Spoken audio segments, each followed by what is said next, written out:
విశ్వాసుల జీవితాలలో కొన్ని సందర్భాల్లో పూర్తిగా దిక్కులేని పరిస్థితి ఏర్పడుతుందండి. సహాయం ఎక్కడ నుండి రాదు. దావీదు అంటాడు కదా, కొండల తట్టు నా కన్నులు ఎత్తుచున్నాను, ఎక్కడి నుంచి సహాయం వస్తుంది అన్నాడు. ఆ విధంగా మారిపోతుంది. ఎవరూ సహాయం చేసేవారు ఉండరు, బయటపడే మార్గమే ఉండదు. ఎందుకు ఇలా జరుగుతుంది? కీర్తనల గ్రంథం 69వ కీర్తన 20వ వచనంలో ఇలా కనిపిస్తుంది, కరుణించు వారి కొరకు కనిపెట్టుకుంటేని గాని ఎవరునూ లేకపోయేది. దేవుని ప్రియబిడ్డలారా, ఈ కీర్తన రచించింది ఎవరండి? మహా గొప్ప భక్తుడు దావీదు. బలముగా ఆత్మ అభిషేకము పొందిన దావీదు, దేవుని పిలుపు కలిగిన దావీదు, దేవుని యుద్ధాలు చేసే దావీదు. ఇంత గొప్ప ఆత్మీయమైన బ్యాక్గ్రౌండ్ ఉండే దావీదు ఒకరోజు అంటాడు, ఎవరైనా కరుణించేవారు ఉన్నారా అని ఎదురు చూస్తే కరుణించేవారే లేకుండా పోయారంట. అభిషేకములో ఇంత సమస్యనా? దేవుని పిలుపులో ఇంత దిక్కులేని స్థితినా?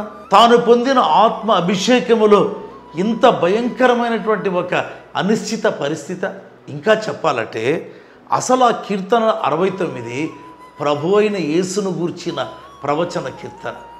సిలువ మీద ప్రభు వేలాడుతుండగా కరుణించేవారు ఎవరూ లేకపోయారు.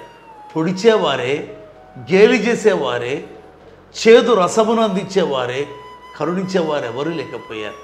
దూరమున ఉన్నారండి రోధించే స్త్రీలు, ఆ సమీపంలో ఎవరు లేరు. ఏంటి, దేవుని కుమారుడికి కూడా, క్రీస్తు అంటే అభిషిక్తుడు కదా, ఆయనకు కూడా ఈ సమస్యనా?